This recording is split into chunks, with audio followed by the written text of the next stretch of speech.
The Rams blow it on national TV, or whatever the hell they call Amazon's broadcast. Roki Sasaki is not the Dodger closer. Yet. And have you panicked over USC football? Well, most of it's hype, but there's one legit reason to be squeamish. Good morning. I'm James. And this is your daily dose of sports and snark for the greatest sports city in the world, Los Angeles. This is the Faithful Angelenos Morning Report. It is October 3rd, 2025.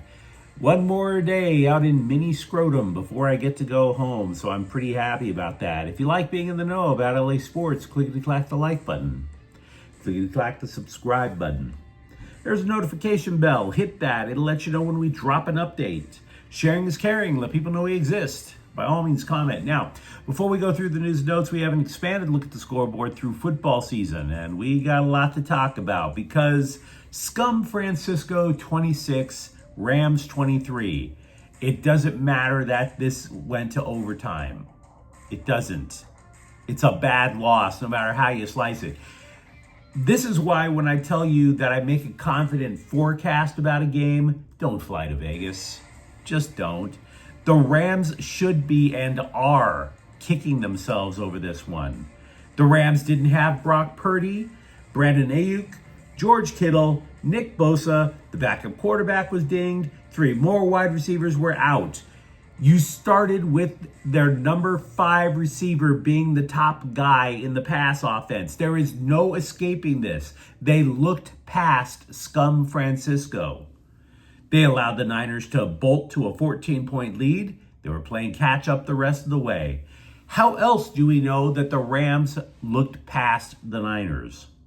Well, the Niners, as previously mentioned, played a backup quarterback who was injured as well, and they registered 0 sacks, which made Mac Jones look like a legit NFL starter for the first time in his life. The Rams predicate their entire defense on that line getting a pass rush. Totally didn't happen. Because they can't take games off because the defensive backs will get lit up. And that's exactly what happened. The Niners, by the way, also committed 0 turnovers. The Rams had 2, including Kyren Williams fumbling just a yard shy of the end zone, negating a potential go-ahead touchdown. They had an extra point blocked. An extra point. You kick that, there's no need for overtime. You win. The Rams dropped 3 passes. Look, I bring all of this up because Sean McVay tried to do right by his players and blame himself. Taking the pressure off his own players, the players are going to love him for it. McVay was blaming himself because the Rams went for it on 4th down in overtime. Williams got stuffed, and that ended the game. But that isn't on McVay's call. That is not true. There are many factors that lead up to a loss. Very rarely do you sit there and you look at one play and say, oh, the coach screwed up and that's why we lost. This is not that. I gave you a minimum of 4 legit reasons that the Rams would have never needed a play call in overtime in the first place. They looked past Scum Francisco. And by the way, in the post-game presser, while McVay was busy flogging his own back like he was in a third world country, you could hear Rams players yelling behind closed doors in the locker room about all the mistakes that they made, which is correct. Now, Matthew Stafford threw for 389 yards, 3 touchdowns. Williams did catch 2 touchdown passes. Puka Nacua caught 10 passes, added a touchdown. There is a tendency to overreact in games such as this. The Rams did not lose the division last night. Moreover, I don't go around saying that Kyren Williams needs to lose his gig. You cannot play this loose in the NFL and get away with it. Not against any team, even with half of their first stringers in the Mayo Clinic.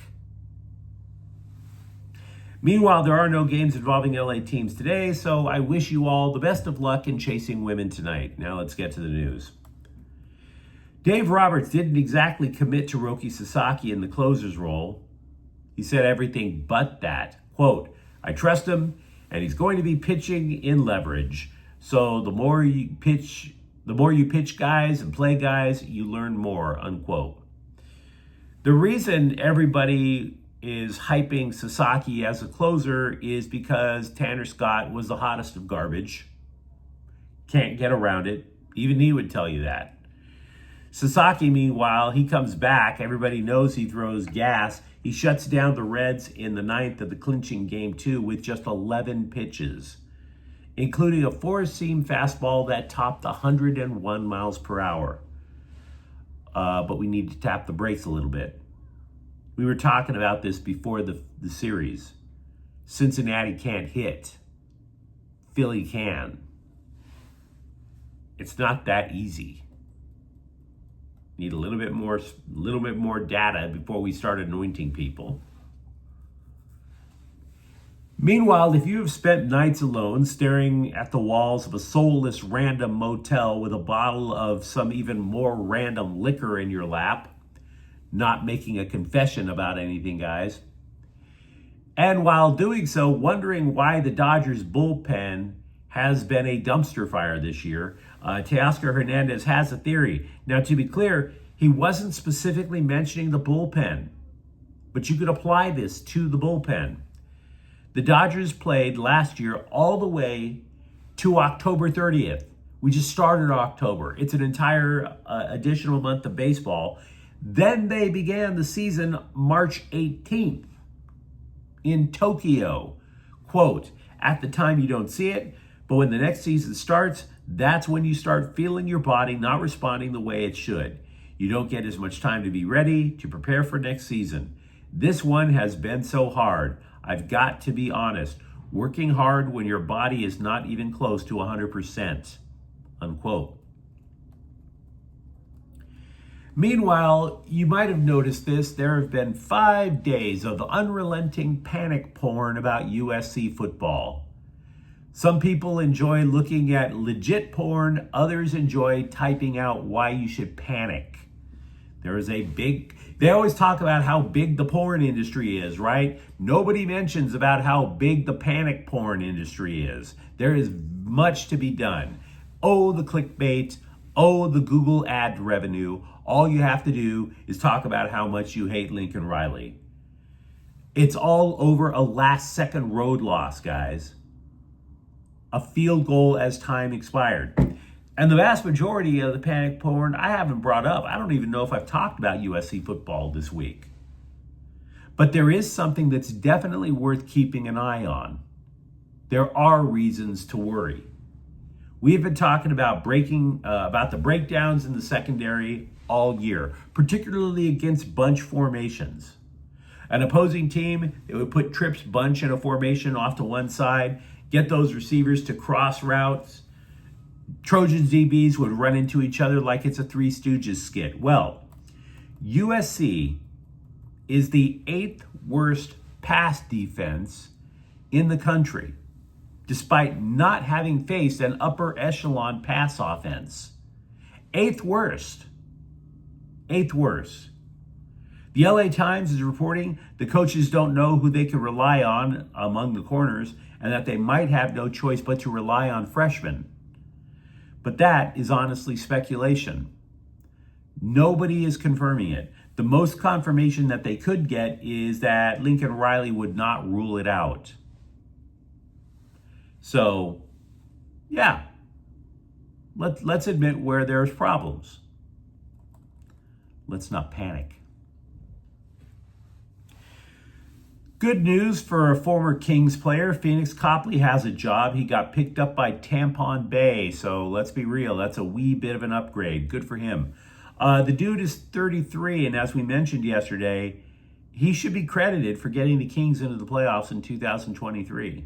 He posted a 24-6-3 record, a 2.64 goals against average, .903 save percentage, However, he suffered an anterior cruciate ligament injury about 2 seasons ago.